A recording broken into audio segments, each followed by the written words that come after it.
Hey everybody, today we're making beef stew. This is perfect for the cold weather. So for this you'll need 5 pounds of beef chuck, but before starting make sure your oven's set to 500 degrees Fahrenheit. So right now I'm cutting out the big band of fat because that stuff turns really hard in your stew. After you're done with that, you're going to want to cut them into 1 to 1.5 inch cubes. Then you're going to want to add olive oil and a generous amount of salt. Then mix it all together, making sure you coat every side evenly. After that, you can go and get a pot and start searing it on the stovetop, but I'm just going to put mine on a sheet tray because I don't have that kind of time, and it's easier and it's cleaner. You're going to want to keep that in there for 20 to 25 minutes till it's nice and golden brown. In the meantime, we could prep our veggies. First, I'm going to get my 200 grams of pearl onions and just cut them up. Next is the carrots. You're going to want to peel and roughly chop about 400 grams worth. Okay, now that our beef's done, we're going to get out our pot and then add olive oil, all our veggies, and then a hefty pinch of salt, and then start mixing. Right now, we're trying to sweat our veggies so that they could get a little tender. Now set that aside and add in 1 stick of butter. When that's all melted, add in 100 grams of flour. This is called our roux.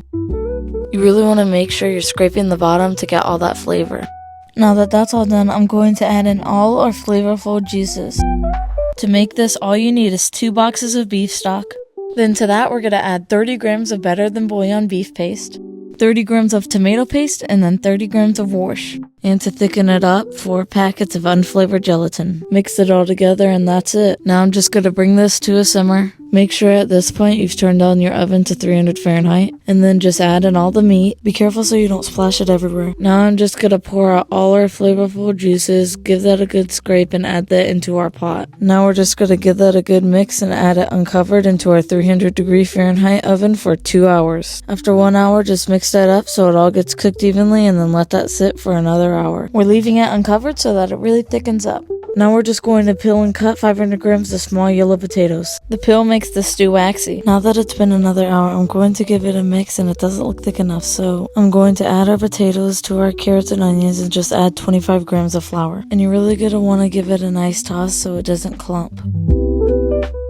Now I'm just going to add this to our stew and give it a good mix. And now for another depth of flavor, I'm going to add in a few sprigs of thyme and a couple bay leaves. Add that back into the oven to cook for 1 more hour. Now that that's all done and out of the oven, I'm going to give it a quick mix and grab a piece of beef and potato. I'm doing this to see if the potato is easily able to be cut and that the beef is tender, which it was. Now I'm just going to taste it for the salt levels, and I thought it needed more salt. Now that that's all perfect, I'm just going to add in 150 grams of frozen peas. And as I'm mixing it in, it'll cook itself. Now to plate my stew, I'm going to scoop a few ladles worth into my bowl. And then just sprinkle some pepper on top. And lastly, I'm just putting in some sliced bread. And now for the taste test. You guys already know this hit the spot. Ever since I've made this, I've been craving it. You guys gotta make this. Thank you for watching. Subscribe. See you next time.